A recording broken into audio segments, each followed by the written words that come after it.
Have you ever held a book that smelled like someone had just put down a pen? Imagine finding a journal in the wall of a church. Its pages still damp, the ink not yet dry. What would you do if the last words written inside were a confession not to God, but to something else? Pause. Tonight's story is based on accounts whispered in a small New England town. The tale of Sister Mary Graves, a nun who walked into Salem's light and vanished into shadow. If you're listening in the dark, you might want to turn a light on. This one doesn't leave the corners alone. In 1963, St. Michael's Parish sat on a crooked lane in Salem, Massachusetts. Not the touristy part with souvenir witches, but the older part, where wooden porches leaned like tired shoulders and fog rolled in off the marshes every morning. Father Daniel O'Rourke was the kind of priest who kept his cassock pressed and his sermons shorter than his confessions. He ran the parish with a firm hand and a tenderness that made the children stick to him like butter on fresh bread. Then Sister Mary Graves arrived. She was young, though the photographs later showed an old sort of face, a woman whose smile never quite touched her eyes. She came from a convent upstate, quiet and unassuming, a woman in the black habit who volunteered in the parish kitchen and read to the children. At first, Father Dan thought her nothing more than a welcome help. That comfort didn't last. Soon, the small thread of normal unraveled. Sisters reported that Mary would wake in the middle of the night and wander the church halls barefoot, trailing silence like a second shadow. Neighbors swore they heard soft whispering beneath the bell tower after midnight, and a laundress found a stack of wet towels folded on the altar the morning after a storm, salt on them like sea spray, though the church was miles from the coast. The children drew pictures of a pale-faced woman standing behind the pews. One little boy scratched in his notebook, "She drinks the holy water, and the water cries." Father Dan first noticed something wrong during Mass. Mary would kneel in prayer, her rosary beads slipping through her fingers, and her eyes, ordinary at the start, would roll back until only the whites showed. She claimed she saw things in the font. "A shadow in the holy water," she said, eyes distant as someone watching a memory unfold. Those words sent a chill down the spine of every person who heard them, because in Salem, shadows have a way of remembering. Rumors reached the town like static. A local historian mentioned a long-forgotten account of a woman accused in 1692, whose name no one wanted to say aloud. An old parishioner whispered about an exorcist who once walked these roads, a man whose methods were too sharp for polite company. Father Dan, desperate and rational, called for a private investigation, a closed-door meeting with the convent's prioress, the parish council, and a visiting cleric with more experience dealing with the unexplainable. They tried everything the church could offer: prayers, blessed salt along the threshold, and a bottle of holy water consecrated by the visiting cleric. For a little while, it seemed to help. Mary slept without waking. The children's pictures grew ordinary again, but the relief was thin, like gauze over a wound, and whatever lay under it pushed harder. On a July night that tasted of heat and thunder, the exorcism took place in the sacristy. The door was shut, the curtains were closed. Only candlelight fought back the dark. Father Dan read from the rites, the visiting cleric intoned prayers with a voice like gravel, and the convent's nuns stood in a ring, hands clasped so tight their knuckles turned white. At first, Mary's voice was barely a breath. Then a deep, wrong cadence slipped through her, a voice that did not belong to her at all. It spoke in old words and newer threats, naming things that had nothing to do with prayer. It accused the church of turning away its own. At one point, the candles flared and went out, and the air filled with the stench of something burned but not fire.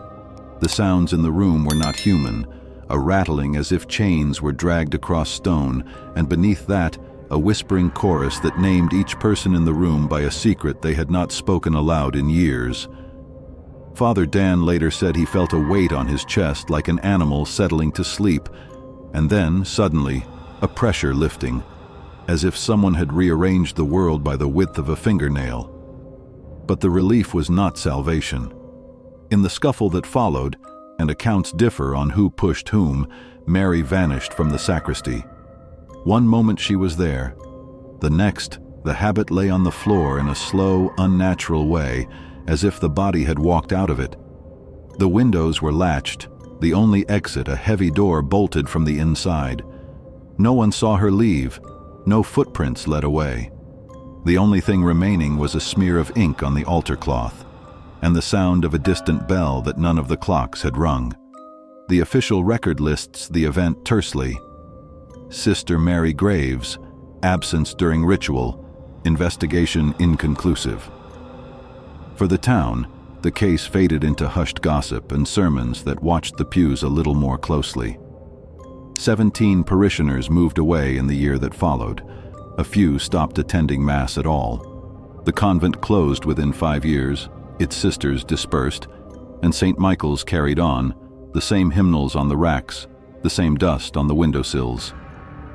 50 years later, in 2013, the church underwent renovations. A contractor, prying into the old stone wall to make way for new wiring, struck something hollow. Inside, wrapped in oilcloth and tucked into a cavity behind the Station of the Cross, was a small leather journal. The pages were damp, the handwriting frantic.